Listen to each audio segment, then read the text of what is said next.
Workers on an expansion project on I-41 are taking a couple days off after a crash at a construction site that hurt a driver in Outagamie County. In a First Alert update, Samantha Cavalli talked with the regional work zone engineer and has his plea to keep people safe on the roads. With narrow and shifting lanes, work zones can present a challenge to all drivers under any circumstances. It is always important to limit distractions and give undivided attention to the road. All of our work zones and lane closures, they're ever changing. Regional Work Zone Engineer Joshua Falk says from one night to the next, there could be something different going out on the roads and should always be paying attention.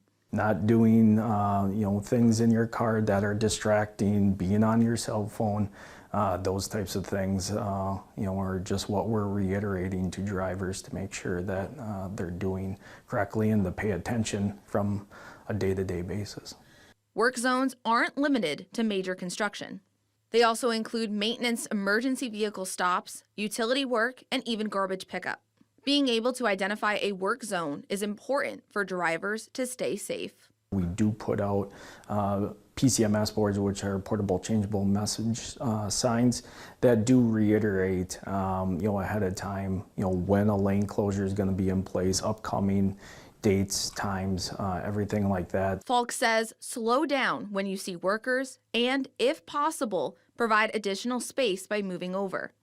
He says fines double in any work zone. Whether speed related, inattentive driving related, so being cognizant of what you are doing in the zone, will hit your pocketbook, double if you are caught. Falk says it takes everybody to make a work zone safe to get everyone home safely.